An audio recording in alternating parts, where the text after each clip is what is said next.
Remain seated, please. Permanecer sentados, por favor. To all who come to this happy place, welcome. Our largest single-theme land expansion ever. Now we want you to share with us our latest and greatest dream. Matterhorn Matt presents Matterhorn Mondays. Welcome, everybody, to episode 142 of Matterhorn Mondays, coming to you live from the Outpost. I am your host, Matterhorn Matt. And I'm the real, only host, Alex the Historian. All right. I'm the ethereal sort of mystery host, you know. It's... The ghostly specter. The third... Okay, the ghostly specter, Jeremy. Yeah, no, I'm done with that. Okay, I'm not going to continue on. The gang's all here, everybody. We have returned for yet another episode of Matterhorn Mondays. I wish I could say presented by Snapple, but that's probably never going to happen. I mean, a guy can dream, but Snapple, hit me up. I feel like it's been a year. It's been a year. It's been at least a year and a half. It's been a year since you've submitted that, request. I mean... We're just in the queue. There's probably like at least two more in front of me that they have to get to before mine. As you all know, links to all of our social, Twitter, all that stuff will be down in the description below. And if you'd like to be wished a happy birthday live on the stream, you can do so by clicking the Google form down below, submitting your birthday. We'll read it live on stream, wish you a happy birthday. And this week, unlike last week, we have 4 birthdays. Today, Sunday, the 12th of July, is Aqua Studios Pictures' birthday. I think we've seen him in the chat a few times before. And tomorrow, Monday the 13th, Main Street Muchacho's birthday. So happy birthday to you. What a great username, right? I love that. And Wednesday the 15th is Alex's birthday. I don't believe it's not our Alex here. It's a different Alex. So happy birthday to the second Alex, whoever you are. And finally, Saturday the 18th, Tyler, and this is a tough last name, I'm so sorry, Tyler Bodyfords. I don't think that's right, but I did my best, and that's all that counts. Happy birthday to you, Tyler. And happy birthday to everybody else who didn't submit their name, like I said. Link in the description. And you guys, voicemails, go ahead and ring 575-386-5814 if you'd like to voice your opinion on any of the topics we happen to be discussing. We'll listen to the voicemails live throughout the episode. We love hearing what you guys have to say, and it's much more fun than us responding to something that you type in chat, and we get to hear your voice as well, so that's really cool. And I think that does it for this week's announcement. And do you guys have anything you'd like? When you guys... Oh, yeah. I always jump the gun when you're right about to ask that question. I mean, Jeremy, why don't you go ahead and take the reins then? When you submit your name for Jeremy just you're like, okay, I didn't freeze. Yeah. Now I'm not frozen. When you submit your name, it's inevitable. When you submit your name to be on the birthday list, include the phonetic, version of it so Matt can sound it out. No, I'm kidding though. But Matt's that's not a great idea. I know, Matt's like, oh, good. I can finally say the name. It's a great idea. If only he could sound out the phonetic spelling. Well, I don't read them ahead of time. That's the problem. I just wait until I'm doing it. So I should probably pre-read them, figure it out. So that's on me, you guys, and I apologize. You just keep telling yourself that. Okay, well. Anyways, yeah, I think that does it for this week's announcements, and we do have a great episode planned. Alex, do you have any things, since Jeremy interrupted, do you have anything you'd like to say before we get into the episode today? No. Okay. Just checking, because sometimes Alex looks so... He always says that, like, wait. Do I? Well, because you know why? Because Matt surprises me with things like there's times where he expects me to say something, but I'm not on board, and so he'll be like, "Do you have anything to say?" And I'm like, "No," and then it's like, "Oh," then I end up being the guy that doesn't say anything. Shaking my head. Well, no other announcements, and I guess, guys, we can go ahead and get into this week's This is really everybody's favorite segment, I'm sure. Matt Snaps. A whole wide world of knowledge waits underneath the cap. It's once again wait for Matterhorn Matt Snaps. Matt Snaps, everybody, and I don't have my camera. It's up there now to show you. So I have to, it's out of focus now too. So this is regular old Mango Madness Snapple. I guess I'll go ahead and shake this up.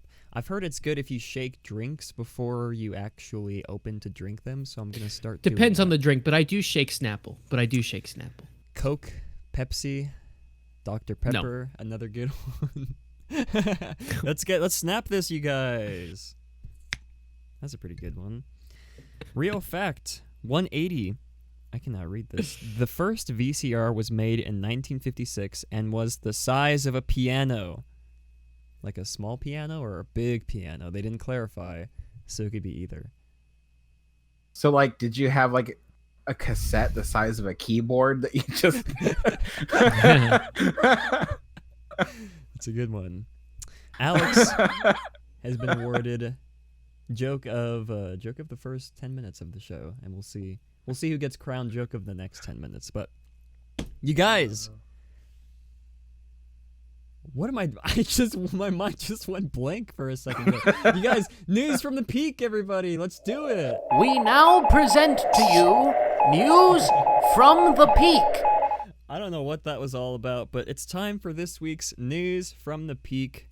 And for our first bit of news from the peak today, Disney has recruited, this is very exciting news, former quarterback of the 49ers, Colin Kaepernick, to produce a documentary series, featuring stories about race, social injustice, and equality directed by individuals of color. So that's some real great news. Colin Kaepernick has been blacklisted from the whole entirety of the NFL because of his protests. So it's nice to see that things he's been doing is finally getting recognized positively in the media. And for our second bit today, for news from the peak, 2 annual pass holders sue Walt Disney World over a billing mistake. And this is kind of crazy. 2 people from Miami-Dade County are suing the Walt Disney Company for $30,000 over an accidental charge on their accounts. And apparently the 2 individuals claim that they were charged $905 and $520 each, amounting to 4 months of annual pass payments. And apparently they weren't the only ones as well to be charged for their payments, as many pass holders complained about a similar issue, and Disney did release an apology and stated that the pass holders' bank accounts would be refunded the money. So that's not really something you'd see or something you'd expect from, one of the biggest companies in the world, especially since annual passes are so expensive. But finally here, final bit of news from the peak. Disneyland Paris's railroad has been closed since 2018 and is very excitedly currently set for a reopening of July 15th. And the railroad was previously set to open on August 1st. And I believe it's opening with the park as well. So when the park reopens, then the railroad will be open once again. But the fastest news from the peak ever, you guys. Alex, do you have any... Whoa! I know, it's a miracle, you guys. Alex, do you have anything you'd like to touch on here from our news from the peak segment? Well, the first thing that comes to mind is the Paris Disneyland Railroad. That one is really cool because that one has been closed for a long time. There's been a lot of repairs and stuff, and so a lot of people are excited for it to come back. And honestly, if I ever go to Disneyland Paris, which I really do, that's something I really want to see, and I hope its maintenance is top notch when that happens. As for the docu-series that Disney's going to be doing, I think that is definitely something we really need. And then what was the second one? The second was the 2 annual pass holders. Did you say that Disney already refunded the pass holders the money? They released an apology saying that they would be refunded, but I'm not sure if it's been refunded as of now, or if it's like going to be within the next month or so, the next billing cycle. It'll be interesting to see, like, if Disney refunds them the money, will they drop the lawsuit? I don't know. I mean, yeah, we'll see. We shall see. Mr. Jeremy, what about you, huh? What are your thoughts? Yeah, the railroad reopening is always a good thing. Castle parks with railroads I don't understand how you can not have a castle park with. I don't understand how you can have a castle park without a railroad because it's just so a part of the definition of what that is. But anyway, yeah, I think the docuseries is a really good move. I think it just shows that Disney's actually putting their money where their mouth is in terms of talking about how they want to prioritize amplifying Black voices throughout the world. So I think that's a really good move, and I think history will never look down on speaking out against injustice. It always feels hard in the moment to do the right thing, but in retrospect, the right thing is actually always very clear. So I think this is a good move, and yeah.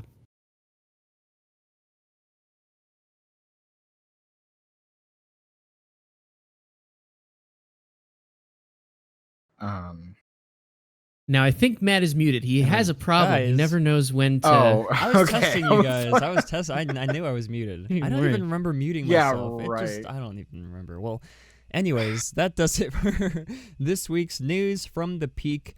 And I believe Jordan in chat said that the refunds have already begun to start going out to those annual pass holders. So that answers your question there, Mr. Alex. But before we get into our main topics today, I do have a YouTube video that I would like to showcase to everybody. Just a little showcase here. This was brought to my attention by Mr. Mark, who is currently in chat.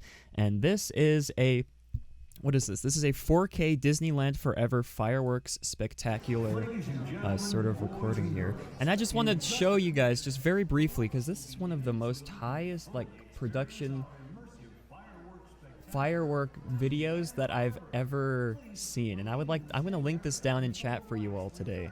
And okay, it's hard to explain without playing the whole video through, but this POV has 10 different angles of the fireworks, and the way that the editing is done is it's hard to explain unless you watch the entire thing. It's in 4K as well, so it's really high quality. And just the cinematography in general of this video. I'm a big fan of noticing stuff like that. Alex, I think you'd get a kick out of this. It's not for one of the greatest fireworks shows, because Disneyland Forever fireworks is not the greatest. It's funny. It's funny because Mark messaged me with the link to this video, and he was like, "Look, I know you don't like this fireworks show." He goes, "But you have to admit it's a really well shot video." I'm like, yeah, you know what? It is. It's probably the best shot video of the fireworks I've ever seen.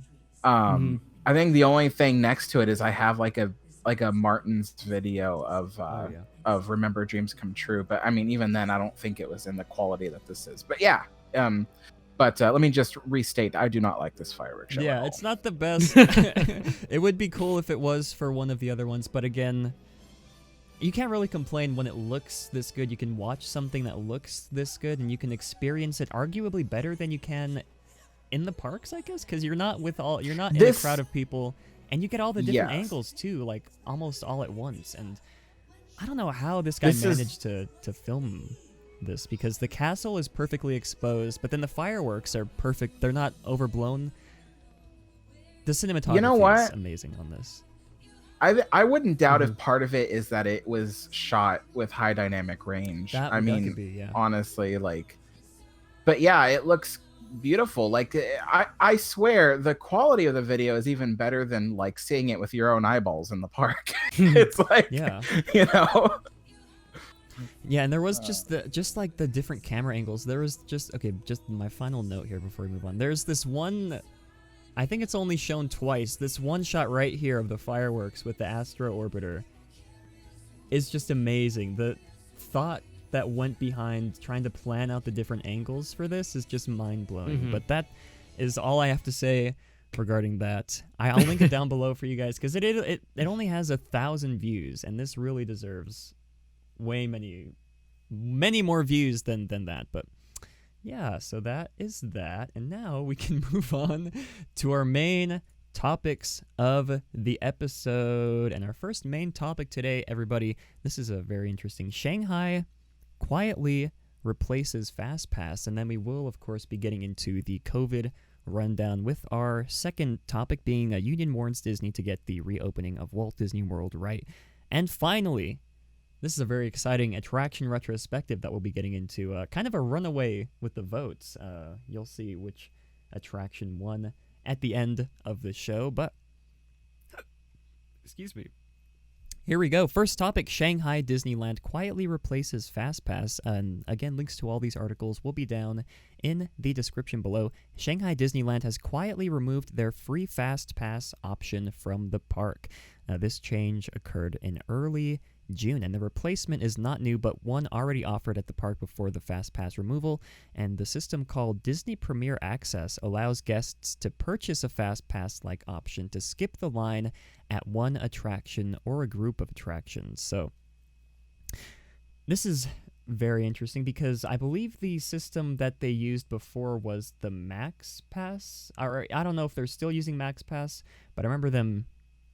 I'm pretty sure I remember Max Pass being used, but we can go ahead and just pause right here off the bat. Jeremy, what are your thoughts here on Shanghai just quietly sort of removing the free Fastpass option from their park? Well, this news story is really interesting because of its relation to what the article talks about, what that means for the U.S. parks, if we're going to start seeing a similar system in place.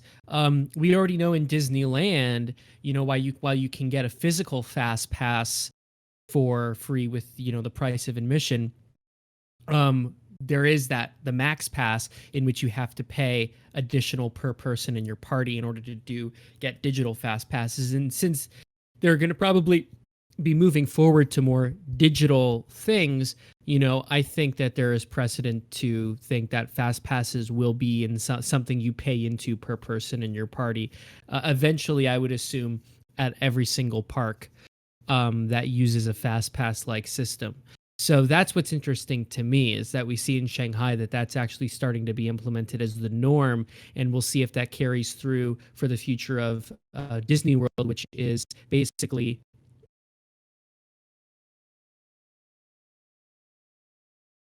think I froze. Okay, now I'm back.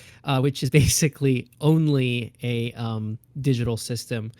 But we also see that Disneyland has a sort of optional paying, and we'll see if the free fast passes get phased out at Disneyland for just Max Pass, and then we'll see if then they'll attach a price. Something's wrong. If they attach a price to the Florida fast passes as well. So that's why this article, I think, it's interesting to me. Yeah. Mr. Alex, what are your thoughts? I'd love to hear them. You can start talking. Oh my God. Okay. I think, I can't say I'm surprised. I mean, you've heard me just banter on and on about, about fast passes and how much I hate them. But yeah, I mean, I do believe that eventually Disneyland itself will phase out its free fast passes in favor of you spending money on the extra ones. And I really just hate the idea of fast passes. And if people would just stop buying into it, it wouldn't be something that Disney could feasibly make money off of. And then who knows, maybe we would still have free fast passes, but even then free fast passes are just awful. I mean, it just ruins the Disneyland experience. And the worst part is you think you're getting a better experience out of it, but you don't realize how much better of an experience you would have had you not had fast passes. So that's the funny part. But yeah. So anywho, that's just kind of my little 2 cents there without going off on a complete tangent and ripping my hair out. Okay, well, this change does beg the question, what about Disneyland and Walt Disney World, everybody. Jeremy mentioned before, but it's likely that this is possibly a test to see how guests receive the idea of a paid Fastpass system. And Disney has already experimented with that idea both in Walt Disney World and in Disneyland with their option of the extra Fastpass Plus reservations for $50. You have to pay $50 for an additional Fastpass? Is that right? That's crazy. At Walt Disney World? At Walt Disney World. That's what. Yeah, that sounds right. Because it's the it's part of the whole Magic Band thing, isn't it? I think it's been so long, but that's crazy to me. But anyways, and then of course MaxPass in Disneyland did release, I think in 2017 or 2018. So both paid options, but Blog Mickey states that perhaps paid FastPass Plus will be an option available to users of the Disney Genie trip planning app unveiled at last year's D23, which is totally still happening, you guys. I guarantee that app is 100% still in the works. Can I just say that people, this is elitism at work and classism at work, because at Disneyland you pay, I think it is an extra $10 and you get to do the whole. Was it 15? It went up to. It started at 10 and then went up to 15 per person, not like per party. Yeah, per person. It's like, okay, per day, per person per day. Per person per day. That's right. Yeah. So it's like for a family of 4, you're paying $60 a day to use this service. And if you're there for, let's say Disneyland Resort, 3 days, which is typical, that's $180. And the people who can afford to just throw out $180 just to get like a little bit further than you in a line, it just creates this division, you know, in the parks. And that's the thing, is that people don't understand it creates division. They think like, oh, that's normal. It's normal to charge people extra money and get them a head of the line pass, but that's not normal. I mean, that's how the elitism starts, is it starts by offering premium services for extra money, and then it turns into, you know, you getting locked in gates in the Titanic and sinking with it. So, you know.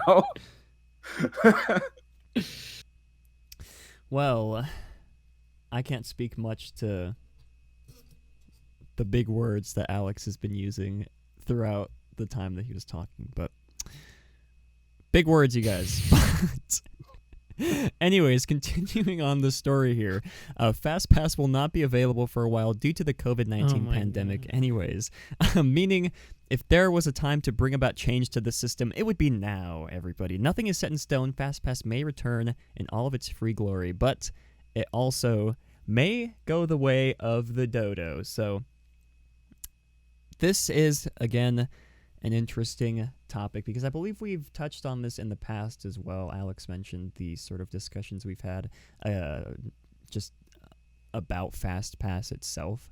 And I don't know, I am very conflicted, because on one hand, it is very convenient to open your phone, open the Disneyland app, get a Fastpass for, I don't know, Haunted Mansion. That's like one of the worst rides to get a Fastpass for. Haunted Mansion, right when the park opens. So, you know, you're at the front gates, you enter the park, open your app, buy the Max Pass, and then you can do that without having to go all the way there. That is very convenient, and I've used it a few times before, and I'm a fan, I have to say, but I'm not a fan of having to pay $15 per person per day just for that convenience.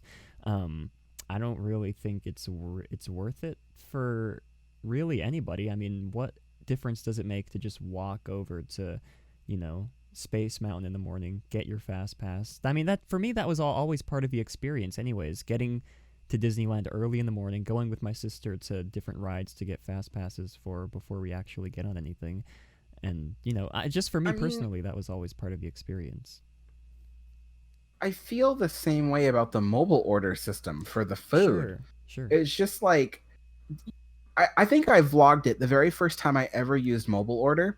I went to Hungry Bear restaurant, and got a burger on mobile order. There's nobody in line, by the way. So I thought this is the perfect time to try it out because, you know, they're not busy. And so I'm like, okay, great. So I try out mobile order. I kid you not, I waited 35 minutes for my meal. And there was nobody in line. Nobody. And I asked them, I'm like, what's going on? And they were just like, and I guess they might have had 5 people before me on mobile order, but that's it, 5. And so I asked them, like, what happened? Did something happen? Did your computer system go down? They're like, no, you know, that's just how mobile order is here. And I'm like, what? And where did you order from? From Hungry Bear. Oh, okay. And there was no one in line. It was after lunchtime. I always eat after regular meal times because I know not to do it during meal times. And then every experience I had with mobile order after that was also terrible. Like, just terrible. I think the only thing that was good about it was the fact that you didn't have to wait in line. Mm-hmm. And I think, and again, it's one of those things where people think they like something, but if they just spend a few minutes on the other side of the hedges, they'll realize that the grass is not greener. Mm. I don't know what that means. Anyway, I don't know. You know what I'm trying to say here. I think I got it. You know what I'm trying to say. Yeah. So it's just like, you know, the whole Fastpass thing, paying for Fastpasses and then paying for mobile order. Or no, mobile order is free, isn't it? I don't know. Mobile order is free. Or it might be like an additional fee added on, but it's probably free, I think.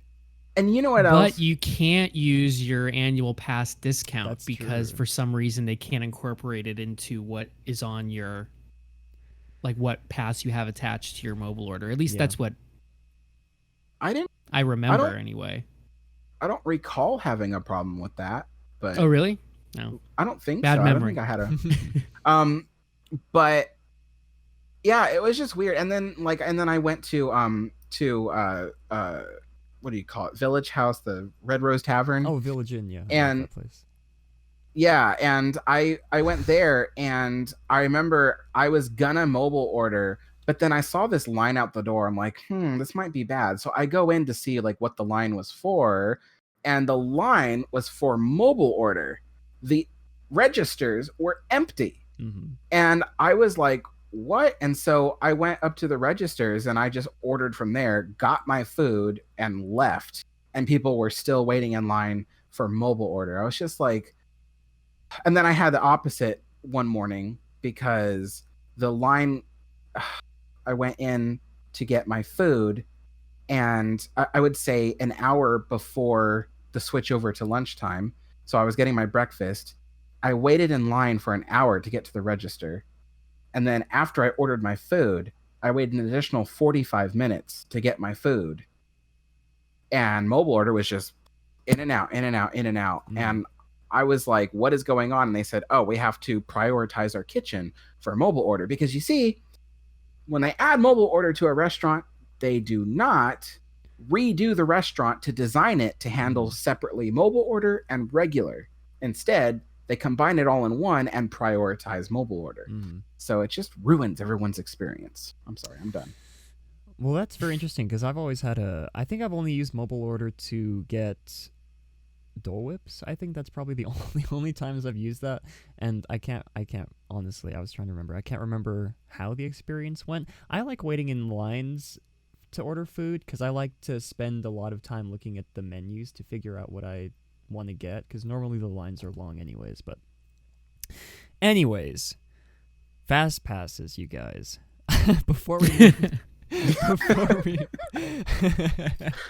before we move on here, I would like to know what you guys have to think. Disneyland Max Pass and Disneyland Fast Passes. I would like you, both of you, to make a prediction here. Will the free Disneyland Fast Passes go away anytime soon? With probably the only Max Pass option, paid option to be available. Yes. Yes. Okay. Well, I guess that was easy. Well, I guess here's a follow-up question then. How soon do you guys think that Disney would decide to implement removing free fast passes? I guess it varies on when the park eventually opens, but anyways. If the park were to... Okay, go. Oh, I'm sorry. If the park were... Okay. If the park were to open tomorrow, I would give it 1 year. Okay. That's fair. I agree. At the very least, at the end of 2021, at the very most by 2025. It depends when they feel they can most effectively roll it out without everybody noticing. Yeah, well, I mean, I think it'll probably happen either way. So when it does happen, we will be here to cover it. We will be here to provide the Fs in the chat for Fastpass. But before we continue on, we do have a voicemail to listen to from Mr. Avery. So let's go ahead and see what Avery has to say about... the transcription's not available, so it could be him saying very bad words. But I guess we'll find out. Or singing. Probably both. We'll find out. Let's see what he says here. Hello there. General Avery. Joseph, I thought I'm late to the stream, but I see you're talking about Shanghai, so I have this to say about Shanghai. So Shanghai doesn't have Jungle Cruise. They don't. Instead, they have this fairy tale boat ride, and I have a few things to say about that strange boat ride. Like, it's like the videos online that show how slow it is. It's that slow. Voyage to the Crystal Grotto is the name. The name is fine. That's probably the only good thing about the ride is the name. It's weird, like the statues, like they're not even animatronics. It's weird. It's odd. It's not like the storybook boats at Disneyland. Like the storybook ride at Disneyland is superior compared to whatever that is at Shanghai. I wish Shanghai had Jungle Cruise. It would be interesting to see what they would do if they had room for Jungle Cruise, or see how they would implement, how they would fit it in. It would be interesting. Now, regarding Fastpass, which what you're actually talking about, I've been predicting that the Fastpass system will eventually be replaced, and yeah, Shanghai, that's what's about to happen. And even during even when Walt Disney World announced reopening, they said no Fastpass. So yeah, this is beginning stages of that process of getting rid of Fastpass, and it's bad for crowd control. Fastpass is bad for crowd control, so I'm for virtual queues and all that. Well, thank you, Mr. Avery, for that great voicemail. I've never been on that fairy tale grotto. I know what you're talking about, but I haven't seen any ride-throughs of it, so I can't speak to that. But it looks so plastic. It's very strange. Yeah, I've seen a ride-through of it. It has great potential, the concept, to sort of like expand the sort of storybook canals, but I don't know. There's something about it that's just still slightly off to me. But, I haven't been in person, so maybe it's different. They should just call it like the Instagram ride, because that's literally why they built it. It's so that way you can take short little Instagram videos of the little water fountains and then move on to the next one and the next one and the next one. That's literally why they built it. And I mean, and Disney even said that's why they built it. I'm not kidding. They said it. So that's the only reason why that ride exists. It makes me mad. Again, I've not seen any ride-throughs of it, so I can't speak towards that. But thank you, Mr. Avery, for that great voicemail. And on that note, it's time, everybody, to move on to this week's COVID Headlines Rundown. This week on Matterhorn Monday, Matt and company continue their reports and discussions on COVID-19 and its impact on the Disney company around the world.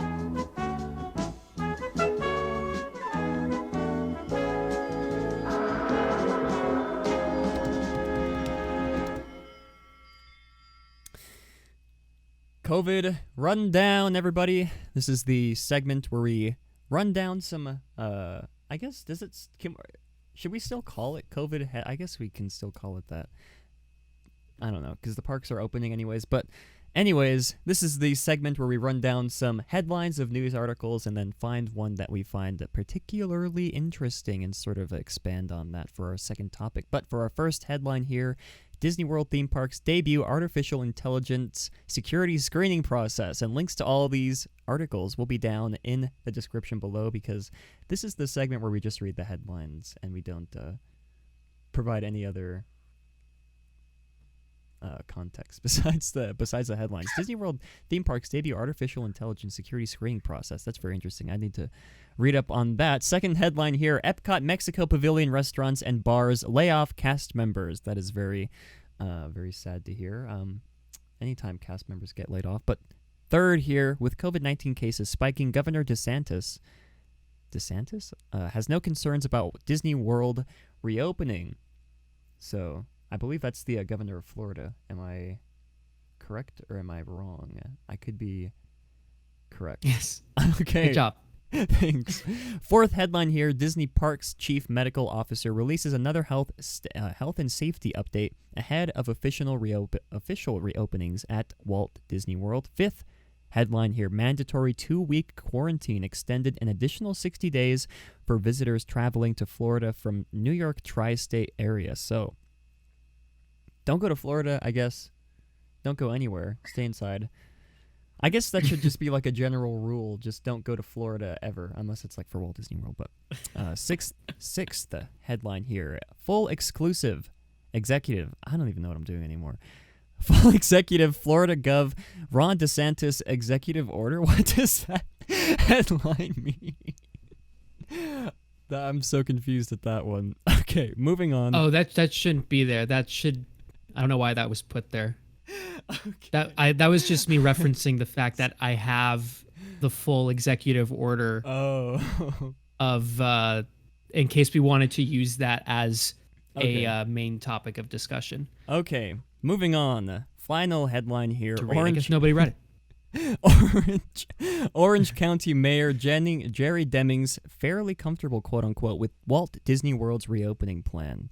And we are going to be touching very briefly later on about Walt Disney World's reopening, because it did reopen this past yesterday, I believe, for all guests. And there were previews, cast member previews, annual pass holder previews throughout the week. But before we get into that, I do have something I'd like to showcase here as well. This is a video from Twitter, and this is in regards to the opening.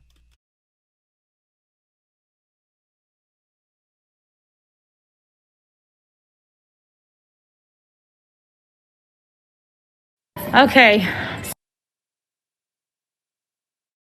Oh, this. What? Matt, are you muted? Oh my, am I? How long have I been Yeah, muted, guys? How long have I been muted? Nobody's okay. Okay. I'm having a brain fart, but anyways, yeah, I would like to briefly touch on this video here. These people who went to Walt Disney World, who apparently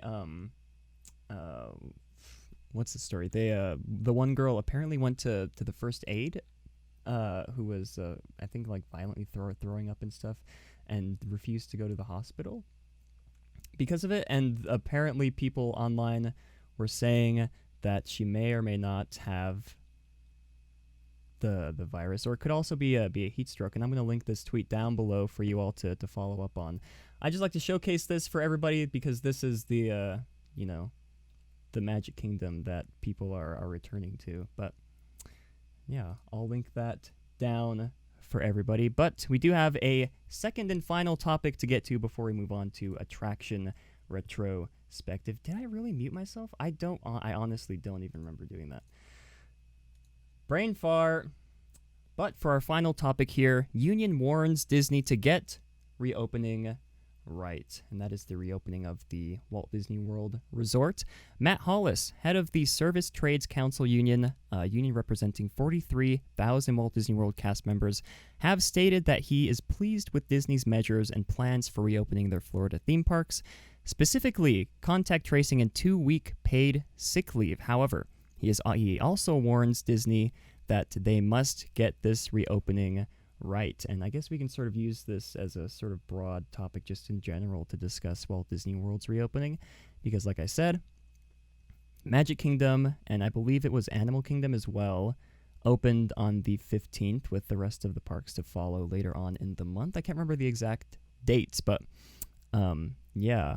So Walt Disney World has reopened, and apparently from all the media that I've been seeing around, I guess I only follow positive media when it comes to this kind of stuff anyway, so that could be affecting what I've seen. But from what I've seen, the reopening has gone fairly smooth.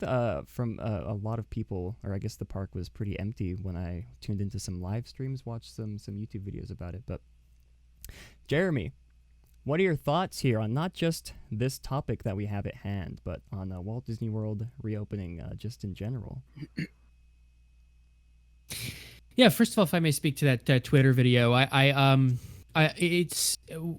don't really want to spread that around too much, just because, you know, it's really just at this point speculation whether or not they have COVID or not. I think they announced that it was an allergy. The narrative right now is that it was some sort of allergy. But yeah, I don't want anyone to think that there's COVID running rampant in the parks, even speculatively.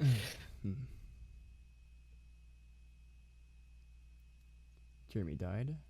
Isn't God, my computer? That isn't. That is sorry. It's my computer. That isn't fully. That isn't confirmed. We don't have any confirmed cases in the parks. Anyway, so in speaking of the parks reopening, yeah. So from what I hear, Disney's doing the very best they can to enforce social distancing. People are wearing masks. People are adhering to their parties being 6 feet apart from each other. From what I hear, their policies are as safe as possible. The only problem is, and this isn't really... he's gone. He's back. Okay, this isn't really... this isn't really... I'm sorry. You got to bear with me. You have to bear with me. It's not my internet. It's my computer. So what's really the problem that's beyond Disney is the fact that just today we've seen 15,000 new cases in COVID just for this last day. So that's daily new cases has gone up to 15,000, which is not just a record for the state of Florida. It's a record for the whole country in terms of new cases per day on a state-by-state basis. So again, I mean, it's more of a there I go again. I'm gone. I'll be back. I'm coming back. It's okay. Sorry. You got to bear with me with my computer. So it's not so much a Disney problem as it is a state of Florida problem, and the fact that they haven't really been doing much to get the virus under control. I don't really feel that that's a matter of opinion. I just think the numbers back that up. So I'm sorry if anyone thinks that that's veering on politics. I do think it's related to Disney World reopening. It's not a Disney problem. We shouldn't be directing our anger toward Disney regarding that, because when you think about it, the state of Florida, they've had major issues with their unemployment system. People.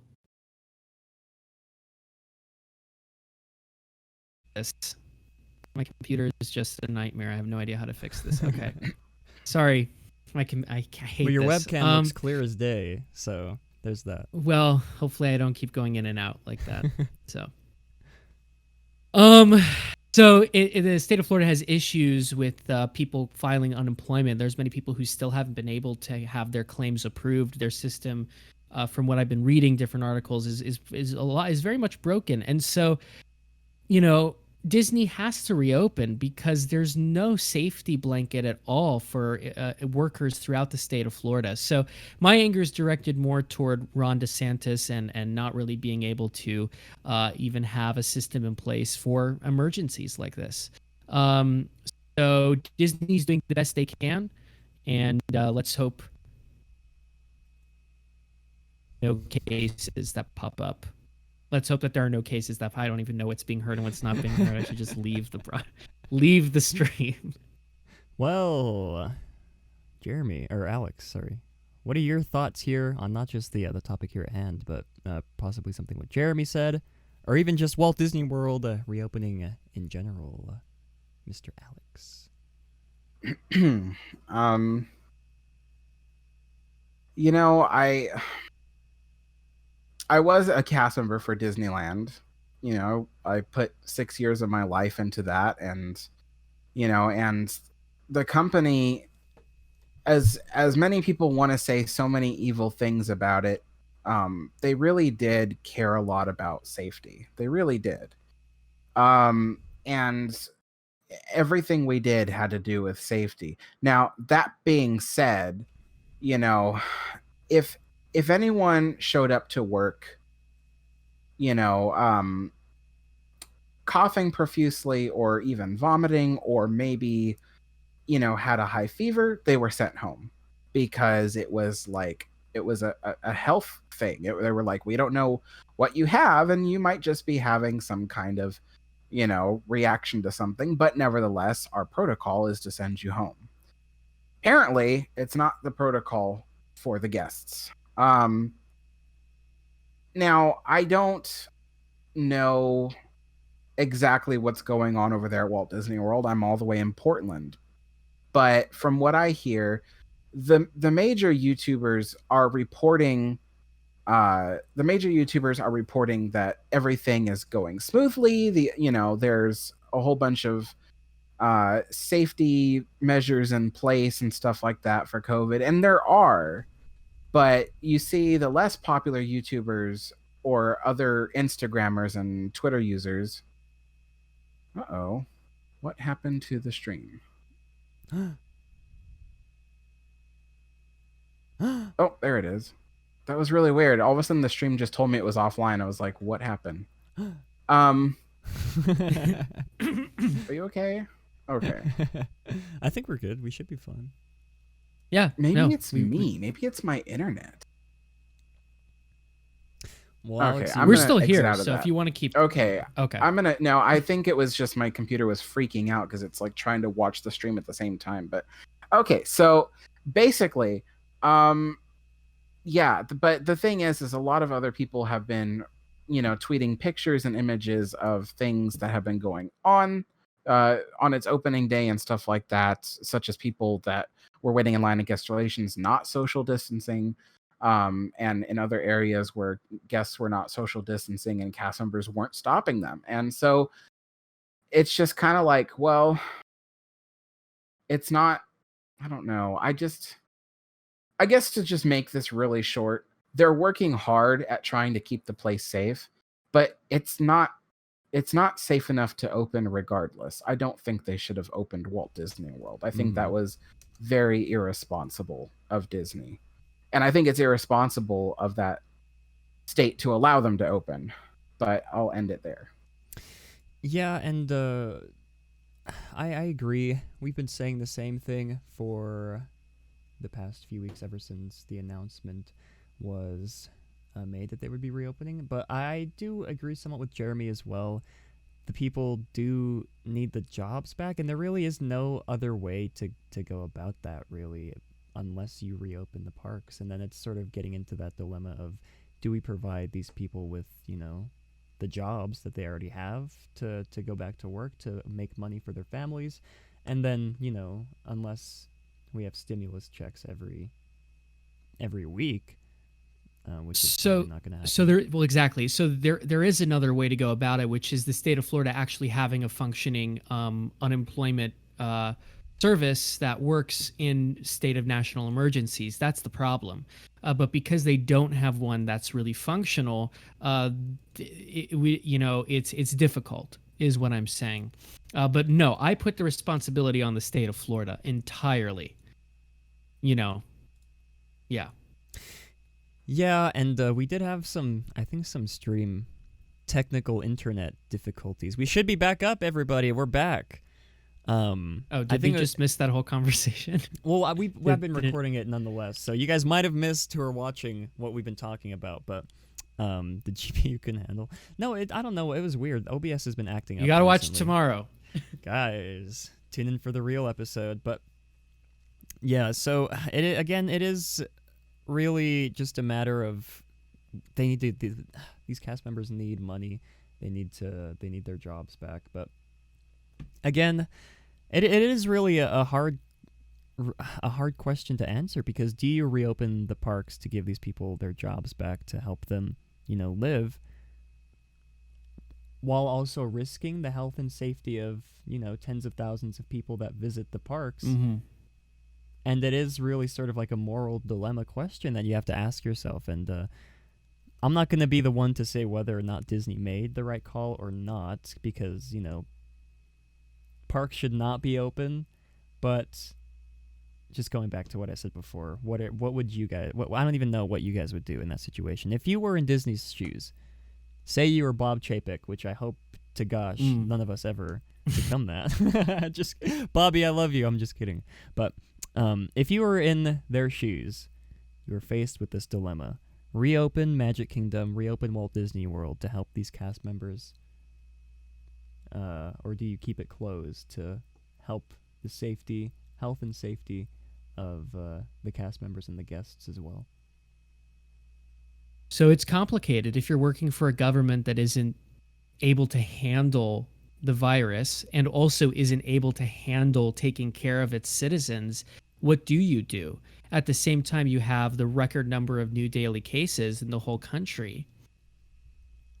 Time, you have an unemployment system that is completely broken. Mm-hmm.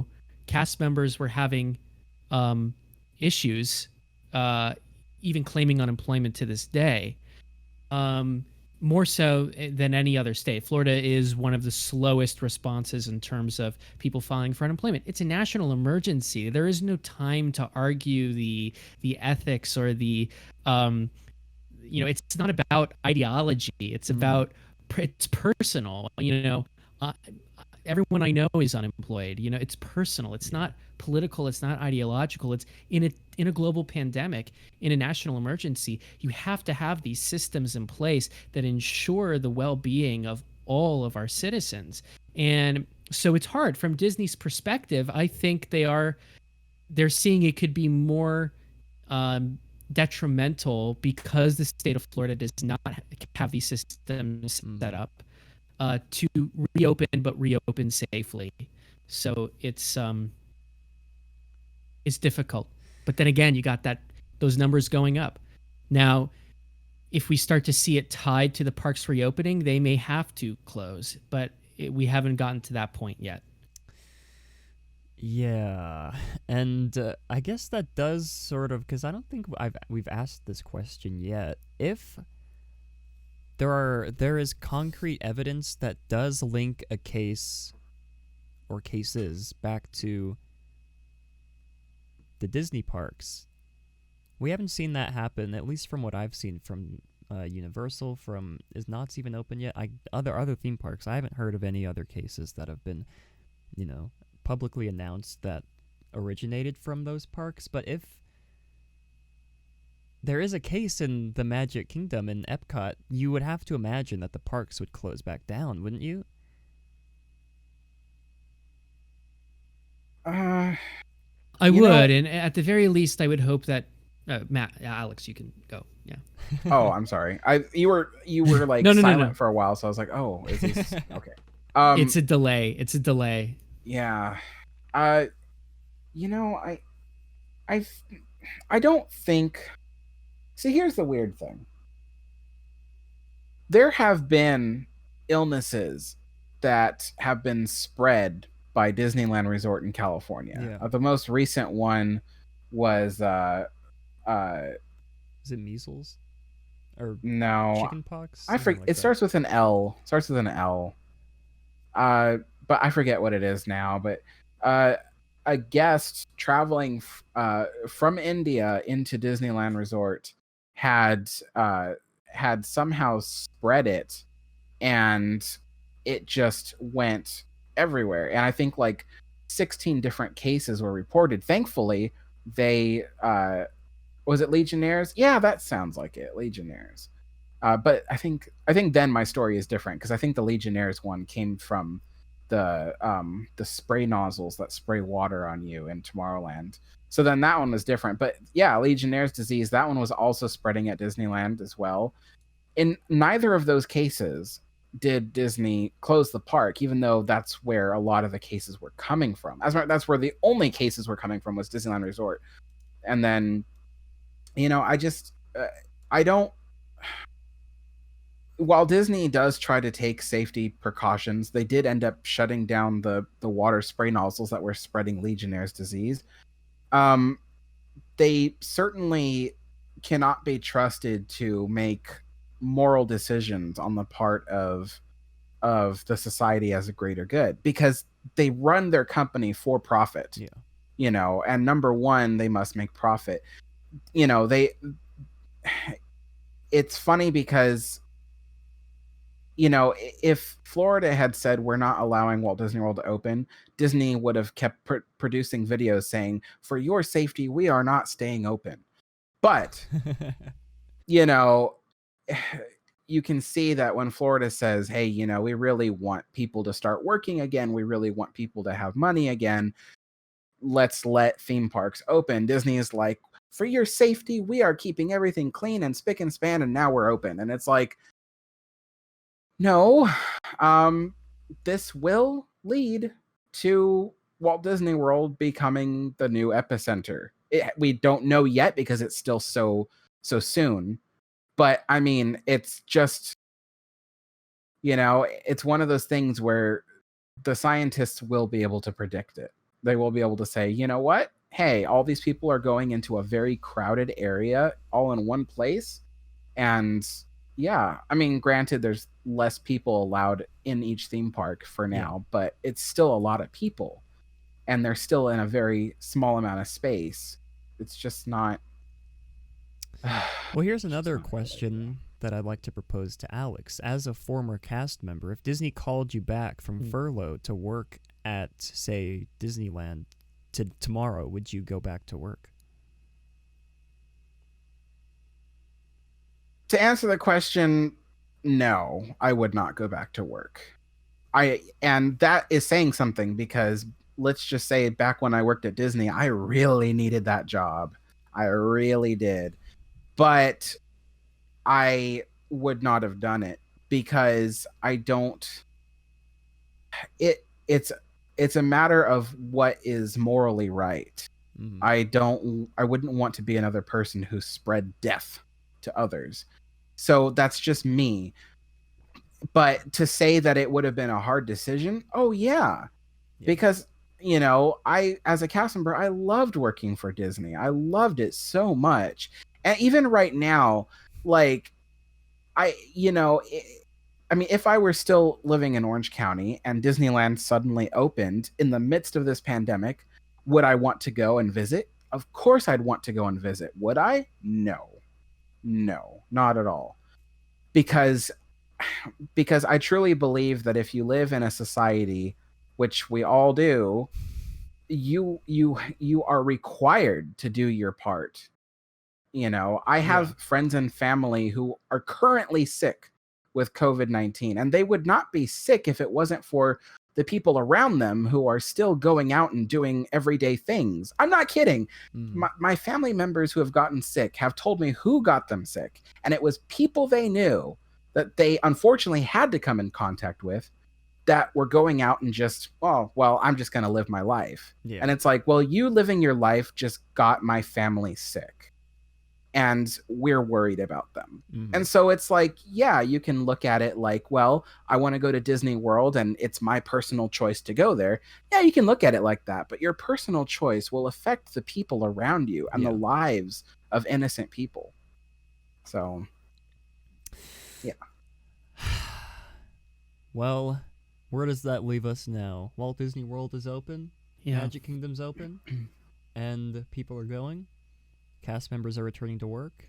They're going to get paid again, which is a good thing. But yeah, it is a very tough question to ask. Would you reopen the parks if you were in, Bob Iger, Bob Chapek's shoes.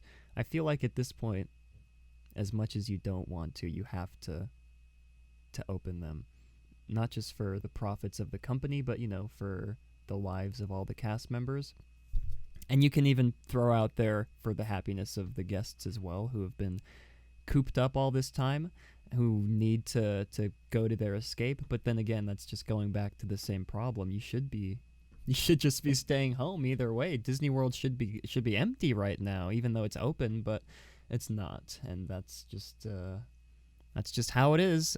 Downtown Disney reopened as well recently, just yesterday or a few days ago, I believe. So, Anaheim's slowly trying to creep its way back. Is Anaheim the only Disney park, maybe besides Paris, who is not still closed at the moment? Or I guess besides Epcot and Hollywood Studios as well.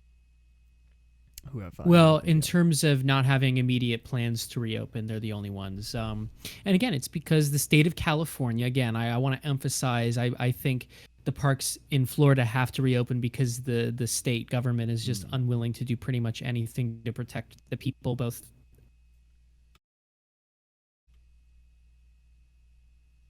Jeremy's died again. He's back. California, I know I died. It's not even worth it. Let's just move on. Well, just final note here on this topic. Going back to whether or not Magic Kingdom ends up, being the quote-unquote epicenter of the new of the virus. If few cases are linked to the Magic Kingdom, you can assume that the press for the Disney company would be absolutely, just horrible, having a COVID, originate from the park, spread to other people potentially. Right. And then that goes back. Right. It is a PR nightmare. Yeah, and then that goes back to whether or not Disney would reclose the parks again. But it's just, again, there's really no way of knowing anything at this point. The parks did just reopen yesterday, Saturday, as of recording this. So it's way too early for us to tell right now. But, 2 weeks, we will update you guys on how everything is going over in Walt Disney World. And unless you guys have any final thoughts, we can go ahead and move on from this topic, I think. You just know that if someone catches coronavirus from Disney World, they're going to sue Disney. And then what's going to happen is everyone on Twitter is going to go attack those people saying you shouldn't have gone if you didn't want to get coronavirus. Going back. Here's what I'll say about that. I would encourage those people to sue the state of Florida. Sure. Than the Walt Disney Company. Yeah. Much better idea. Yeah. Well, hopefully that doesn't happen. Exactly. from what I've seen, again, from just the live streams I've been watching in YouTube videos. Excuse me. I haven't seen a single person without their mask on, minus, if they're eating or if they're in those relaxation zones. So from the very small window that I've looked into Walt Disney World, it appears to be that the guests are following the social distancing to an extent, the face coverings also. But I'm not there all day long. I'm not working there whose job it is to actually monitor that kind of stuff. So I have no idea. But anyways, I think now we can go ahead and finalize, or I guess wrap up this topic. And before we get into our final topic, which is the Attraction Retrospective, again, you're going to want to stay tuned for that one. Let's go ahead and take a quick little break here to hear from the show's sponsors. We're muted, right? If you guys are wondering where you can find even more family-friendly live streams just like this one, head on over to theliveplace.com. The Live Place is your headquarters for great family-friendly live streams. They cover anything from Disney to other vacation spots, various variety shows, and have some amazing streamers like Resort TV 1 and myself. Also, be sure to check out puckermint.com, where you can find amazing pins and stickers. Puckermint is based out of Albuquerque, New Mexico, just a few hours from where I live. And since I'm a big believer in supporting local artists, we decided to partner up. Be sure to use the coupon code down below when you make your next order. Again, that's puckermint.com and puckermint on Instagram. Here we go. We're back, everybody. Welcome back to the stream. Yeah, guys, the live place. You can't read the place in the live place graphic. I'll go back and fix that after the episode. Have that fixed for next week. But I believe we have a voicemail to listen to from Mr. Avery, who sent in a voicemail. So let's go ahead and hear, before we get into this week's Attraction Retrospective, let's take a listen here from this lovely old voicemail. I have this to say regarding Disney World's reopening. Now, when Disney World reopened, when Tokyo reopened, they have new rolling stock on the monorails. They've replaced the old rolling stock, which have been running for 19 years. 19 years. Keep that in mind. That's as old as me. Meanwhile, Disney World has reopened with monorails from, get this, from the 80s, from 1989. The first Disney World is still using old monorails. What the heck? Why are they still using old monorails? Just replace them already. It's ridiculous. Now, Tokyo has done a better job regarding reopening the parks. They've earned it. You see what's been happening in Japan. They've done an excellent job. Vietnam, they've done an excellent job. 0 deaths. All the cases there, only about 200. Vietnam, they've done a good job on the start. US, no. Still pretty bad here, and up here in my area, still pretty bad. But no, again with Disney World, back to Disney World, just regular Disney World. The castle looks nice. I like the colors. I like the new paint job. And once it's weathered, the castle's gonna look nice. Now, with their guidelines, they could definitely do a better job. I like the cavalcades. I like the fact that they added Merida with Angus, although Angus kind of sells track of a balloon, and that was a scary moment to watch. But cavalcades still cause crowding, so it's still a parade, even though they say there won't be any parades. It's still a parade. A small parade, but still a parade. But they can definitely do a better job than what they're doing now. I'd say they should have kept the parks closed for like another month, maybe half a month, until it's definitely safer. Like Florida's spiking.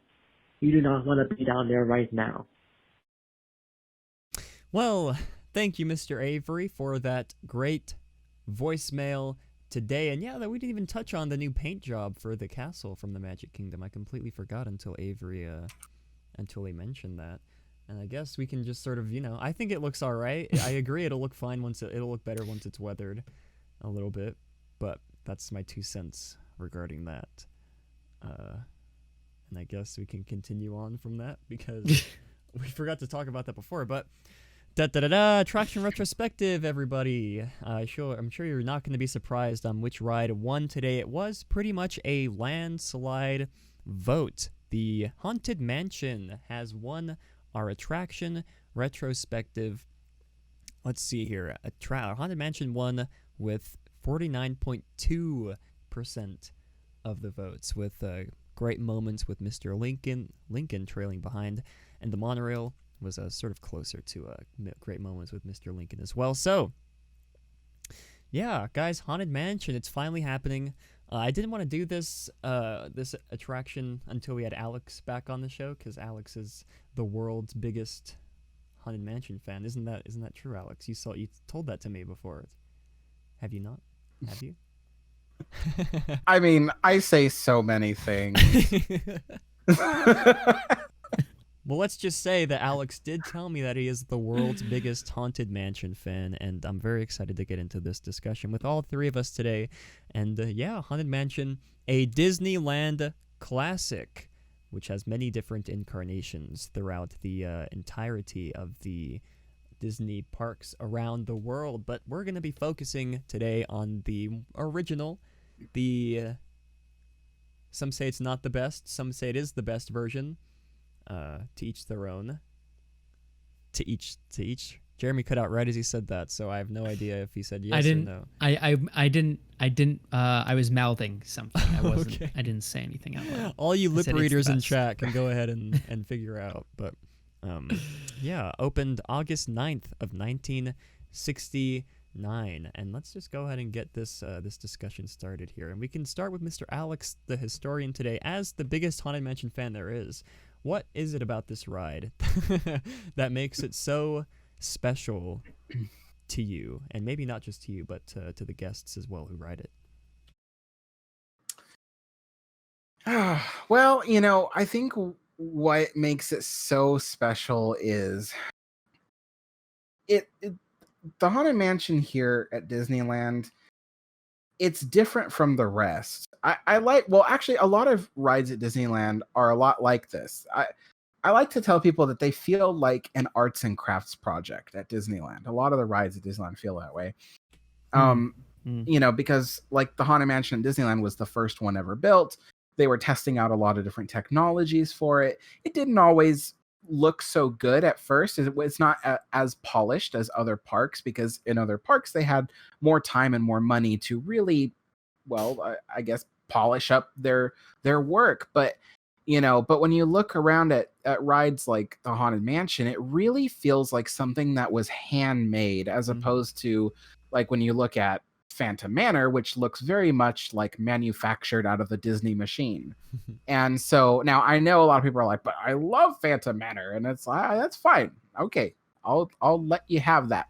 But that's the thing I like about Disneyland is rides like the Haunted Mansion feel very much handmade. And then on top of that, I think what's so cool is that it's the only Haunted Mansion that has this interesting manor out front like this with the lacy wrought iron and and stuff. So I don't know,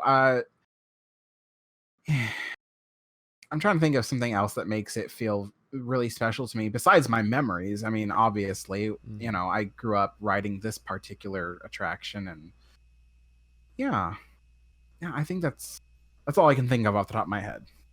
Well, I'm sure we'll get to more stuff as well as we continue going. Jeremy, as a current resident in California, I don't know what that has to do with this. I guess I just figured, because this is the California version. What are your thoughts, Jeremy? What makes this version of the Haunted Mansion so special to you? Well, personally, it's the one I grew up with, and I was obsessed with the Haunted Mansion for as long as I can remember. When I was a kid, this was my absolute favorite attraction. I love what. Oh no! Okay, I love what. Oh, I see that CPU spiking, and then I die.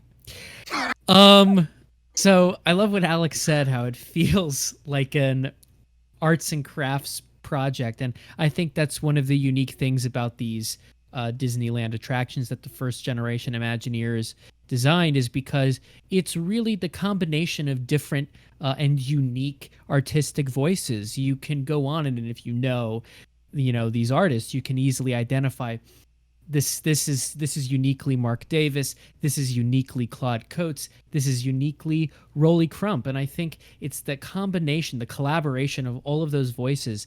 Walt Disney just knew, and I don't think it was strategy. I just think he walks into WED and goes, "Oh, Mark, I like what you're working on. Let's use that for, Haunted Mansion. Oh, Rolly, that's really unique." And of course, we all know the story of why Rolly's art is featured in this attraction to begin with. It's a great story. But Walt, he works with his taste, and I died. I think I just died again. Yeah. So okay, now I'm back. So he works with his taste. So he sees something, and I should turn that off. The funny thing is that I literally have shut down any unnecessary processes, and this still happens. I need to be back in New York with it's intuition. Walt worked very intuitively. He saw something and he knew, ooh, that'll work for this project. Oh, I like what you're working on. This will work for this project. And he just knew intuitively that specific artists' voices will work together in a way to make a very unique and cohesive and integrated experience. You don't get that when you have a group of artists who have to replicate the art design of a movie. And I think that's this fundamental difference in the way Imagineering operates now versus what has made them one of the greatest artistic institutions in the country. Yeah. Yeah. Oh, sorry. Go ahead. Oh, Alex. go ahead. No, it's your turn, Matt. I was just going to add on to what Jeremy said, but I was going to say, I also love the way Alex phrased it using the arts and crafts sort of versions of the attractions. That is a really great way. Me too. Yeah, really great way to put it. Yeah, I feel like this attraction for a lot of people is up there for favorite, tied for favorite. This is most definitely up there on my lists of favorite attractions. But for some reason, the Haunted Mansion has never really been able to top Pirates of the Caribbean for me. It's always been one below Pirates for some reason. So I don't have I don't have too much of like as big as an attraction to this attraction, I guess, as a lot of as a lot of other sort of Disney YouTubers or Disney fans are, how they're so hardcore about this ride. But I do honestly love this ride to death. And my light just fell from the ceiling and is hanging there. That's awkward. But I do absolutely adore this attraction. The storytelling, and I think one of my favorite parts of the ride is, I guess we can sort of start from the very beginning, is the stretching room and how that has been replicated in a bunch of other, I'm pretty sure in a bunch of other versions of the ride across the world. But Disneyland's is the only version that is actually, built with a purpose as an actual elevator to get guests into the show building, go underground. So that is one of my favorite parts engineering-wise about this attraction. And yeah, like I said, we can just sort of start from the very beginning, because this has been a long-going debate as to when this attraction actually starts. And you can make the argument for, the ride starts when you get in the Doom Buggy, of course. That's where the ride starts. But, others say, oh, wow, it starts when you, first step through the metal gates to enter the queue, which is another fair voice of reason, I guess. Or you could also make the argument that the attraction starts once you enter the stretching room, which is where a lot of people sort of fall on the spectrum as to where this ride starts, or I guess where the story of the ride starts, I guess is what I should say.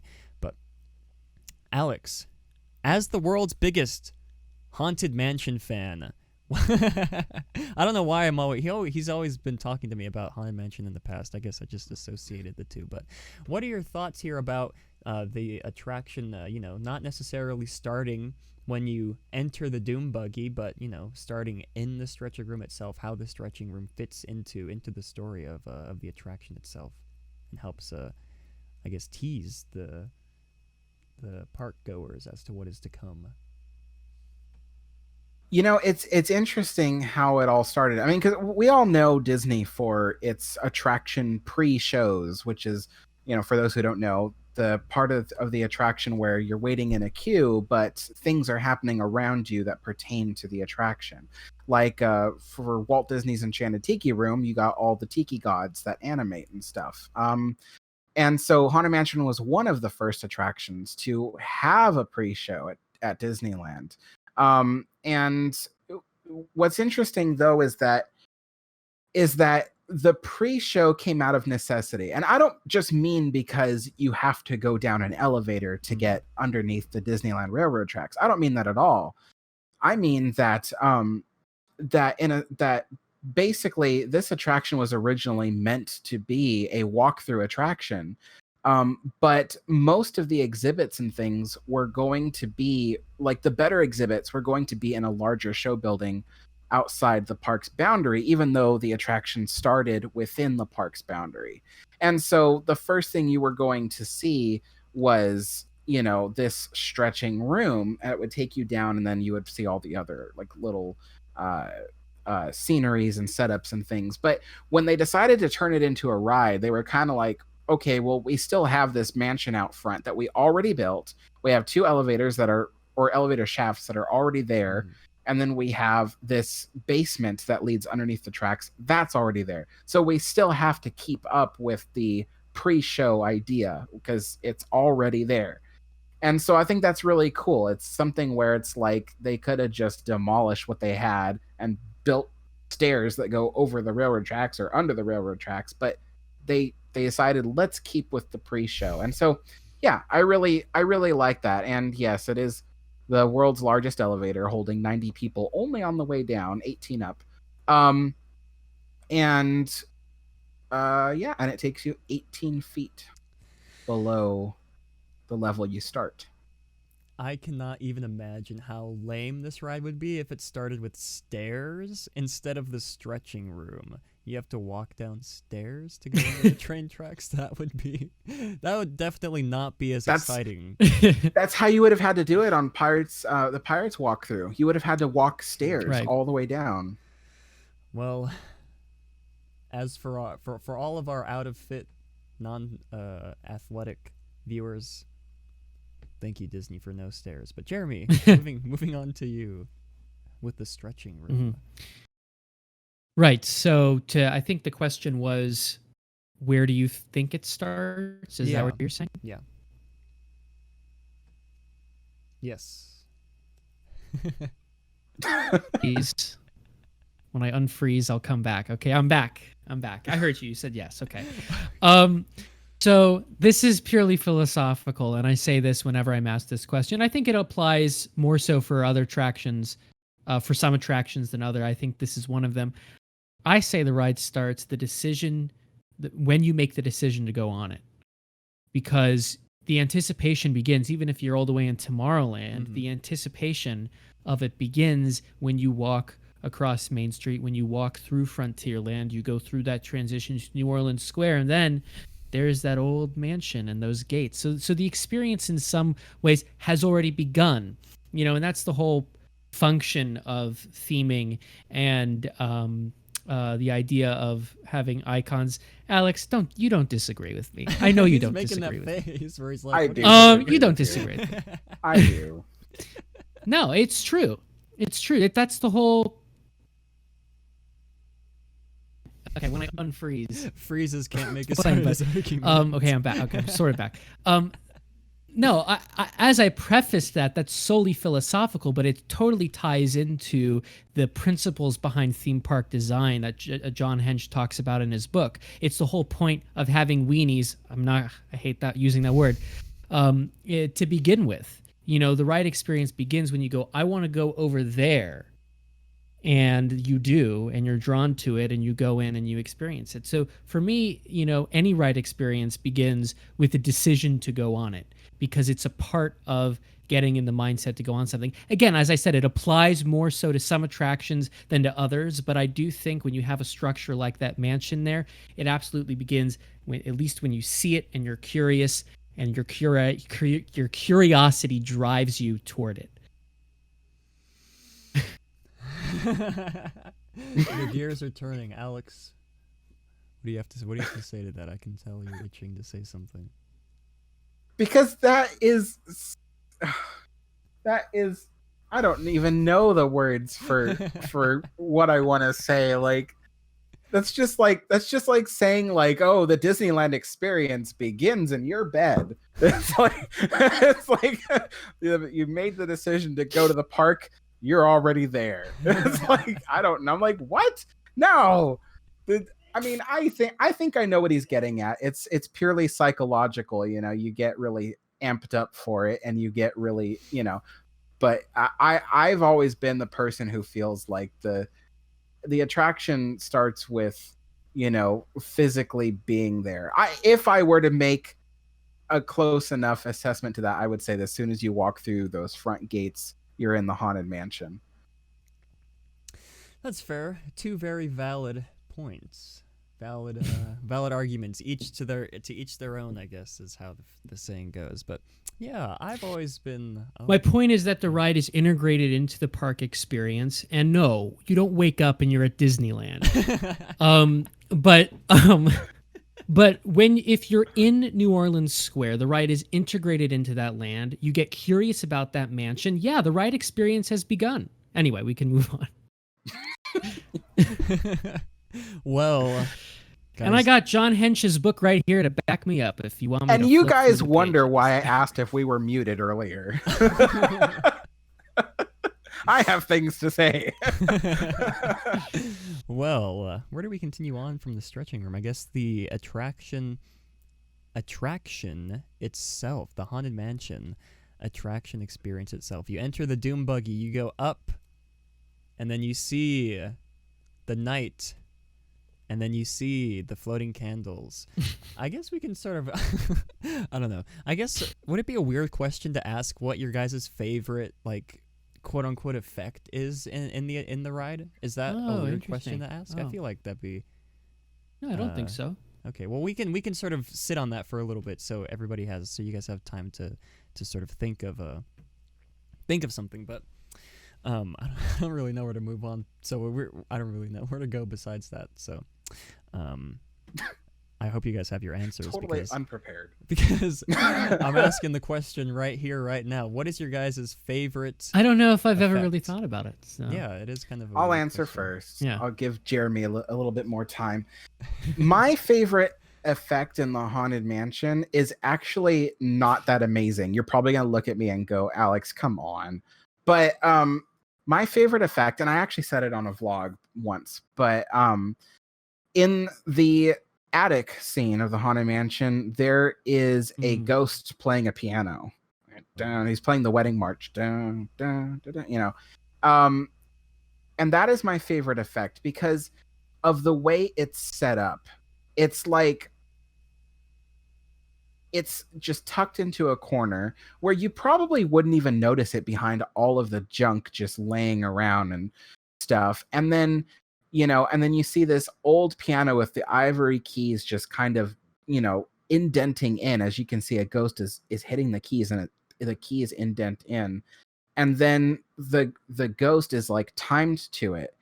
And it is set up in such a way that it appears that it's a shadow of a ghost as opposed to the ghost itself, which is kind of cool because, I don't know. It presents a ghost in a different way as a shadow figure. The rest of the Haunted Mansion, you either just hear, the floorboards creak or whatever, or you see the ghost dancing in the ballroom, or having a swinging wake in the garden, or not the garden, the graveyard. But this is like the one time in the mansion where you see like a shadow figure. And he's playing, the piano. So that's my favorite one. And it's so simple. It's just a projector and that's it. But I love it. I love it every time I see it. All right. That's a fair, very valid point, Mr. Alex. And Jeremy, I think we've provided you ample amount of time to think of a follow-up to that. So we shoulda. So yeah, I mean that effect is so effective. It's really great in its simplicity. This is hard because it's sort of a tie between the ballroom scene is so effective even to this day. Even though most people really know how it's done, it's so integrated into the overall experience that you never question it, and I think I'm freezing. I can't tell what the CPU is spiking. Okay, now I'm back. It's so grand, and you can only imagine going on that in 1969 and approaching that scene and just being awestruck, but also totally buying it. It's wonderful. And the amount of details, even though you're so zoomed out, the more you go on it, you pick up these little details from how everyone's a very unique character with a very uniquely defined personality, to little things like, the ghostly things coming out of the pipe organ, and you just pick up on different things all throughout that scene. It's so wonderfully laid out. So I love that Pepper's ghost effect. I also have to give praise to the very early attempts at projection mapping that still hold up to this day. I almost feel like Madame Leota doesn't need to be floating around. Being there in that ball is I don't know if I froze or not, but I think her being in that ball is almost effective enough. She doesn't need to be floating around, although the floating around is, you know, a nice little plussing. And the same with Little Leota. It's just and the busts. I think those effects hold up to this day. That's yeah, Little Leota. That's funny. You know, Little Leota. That Little Leota. That's her name at the end. The hurry back, hurry back. Yeah, I like that. Wow. So I think it holds up to this day because it's so simple, because it's also integrated so well. Sometimes timelessness. Well, I always adhere less is more, and that goes with special effects too. Less is more. The more detailed, the more nuanced, the more timeless, the more effective. And Haunted Mansion is filled with all of that. Mm-hmm. Yeah, and I guess one of my favorites would be that Madame Leota projection floating head. That, I guess, that whole room with like well, it's been a while since I've actually been on the original Haunted Mansion, so I only have like memories of the Nightmare Before Christmas overlay, because that's the most recent ones that I've experienced the past 2 years, which we can probably touch on a little bit later.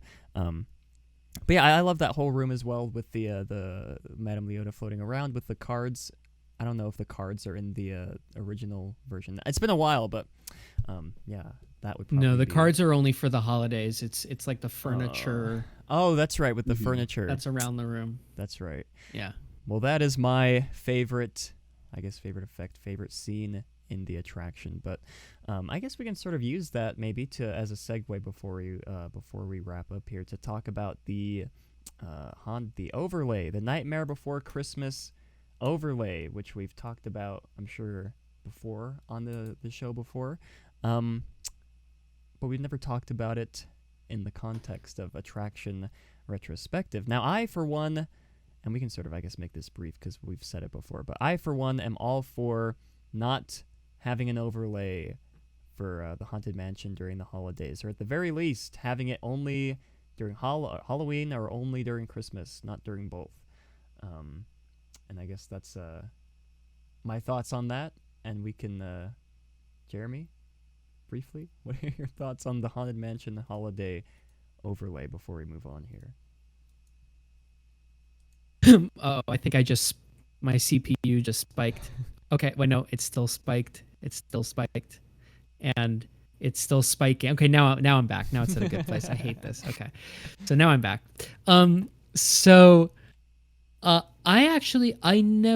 agree with you. I think it overstays its welcome. That being said, I don't think it's overlay gone wrong. I actually think it does integrate itself nicely into being, and if there has to be an overlay, this is a way to do it. That being said, I don't like this sort of half and half deal that we get. You know, I go on Haunted Mansion Holiday once, and then I really just want Haunted Mansion back. I don't dislike Haunted Mansion Holiday. It's a nice, unique experience, and I think it's done quite nicely. And they plus it every year, which is really, really cool and keeps it fresh. But I don't need it from September to mid-January. Yeah. You know, throughout the month of December, fine, that's nice. But Haunted Mansion is Haunted Mansion, and you know,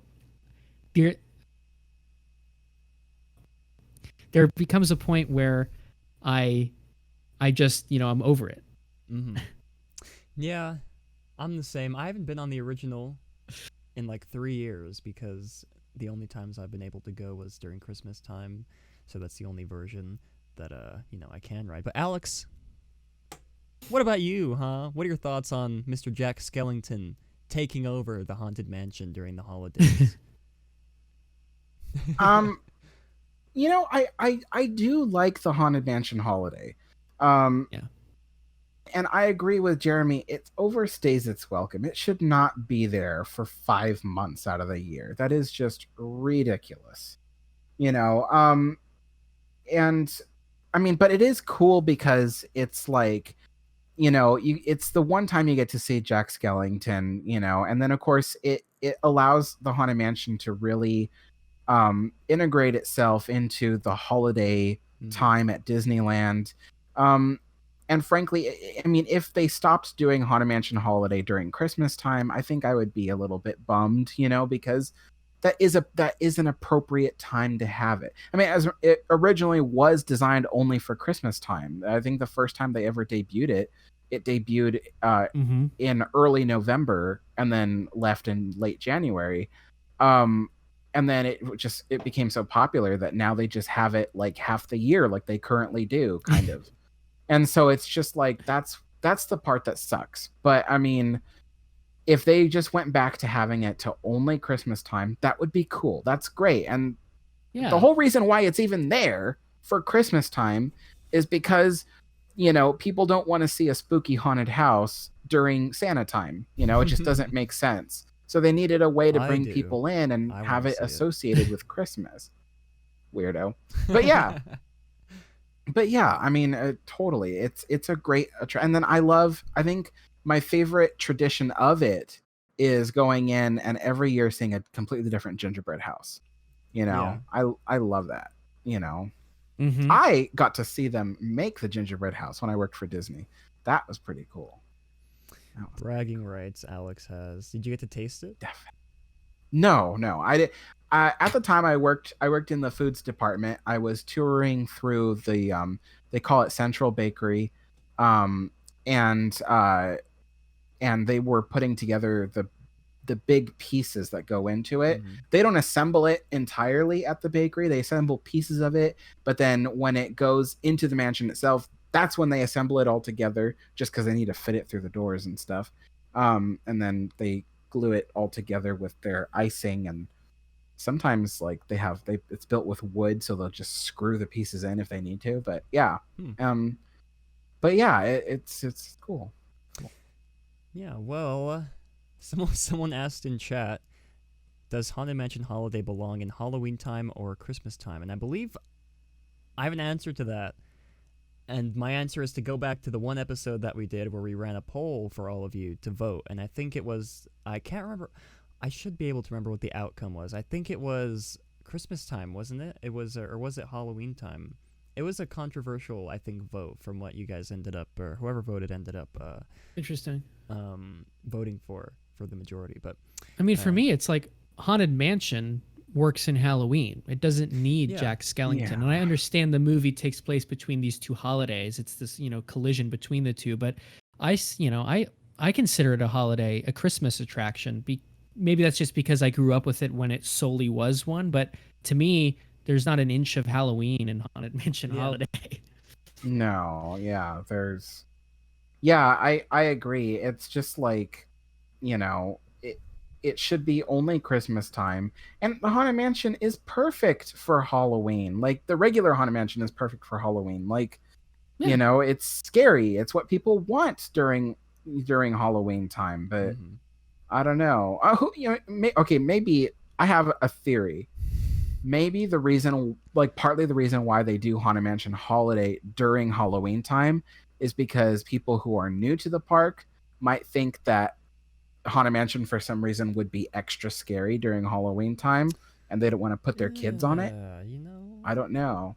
That's a kind of fair judgment to make. I think it's probably more of a market reason. Like they invest so much into doing Haunted Mansion Holiday and plussing it every year with new animatronics that they add, that they feel like they need to stretch the amount of time it's there to see more of a return. That's the only thing I can think of. It's also why they've now pushed back Halloween in the parks to mid-August. So, I think it's for the same reason. They put so much into these Halloween events that they want to see more time for the return. Yeah, well, that's true. Haunted Mansion's like their only Halloween attraction. You have there's it's a Small World for Halloween. Yeah. Put them all in like for Halloween. Yeah, dress all the dolls up. It is a scary world. That is true, but it's supposed to push the opposite of that. Well, gosh, I think we have just about run out of time here on the Matterhorn Mondays show, and I'd like to leave it with a question that Jeffrey Charles asked in chat: are there actual ghosts in the Haunted Mansion, you guys? Is there 999 of them? but there's room for 1,000 if you volunteer. Alex, I couldn't switch to your camera soon enough to get the full. I'm sorry. Oh. Anyways, there's your answer to let's see, to Mr. Jeffrey Charles, if there are real ghosts in the Haunted Mansion. But I think on that note, we have sadly run out of time here on the Matterhorn Mondays show. Thank you to everybody for coming out, and as always, you guys will find links to all the articles linked in the description below if you'd like to read up on anything else. And you can also call 575-386-5814 to leave a voicemail. You know, if you're listening on a Wednesday and you think, oh, I have something to say about the Haunted Mansion, but they're not live right now. I can't tell it to them. Well, I do, but we're already at the end of the episode. I just remembered, but it's okay. Oh, Jeremy, call in, leave a voicemail. We'll listen to it next episode. Okay, well, yeah, on that note, thank you to everybody for coming. Links to all of our socials will be down in the description below. And yeah, is that... You guys have any final thoughts you'd like to say before we sign off?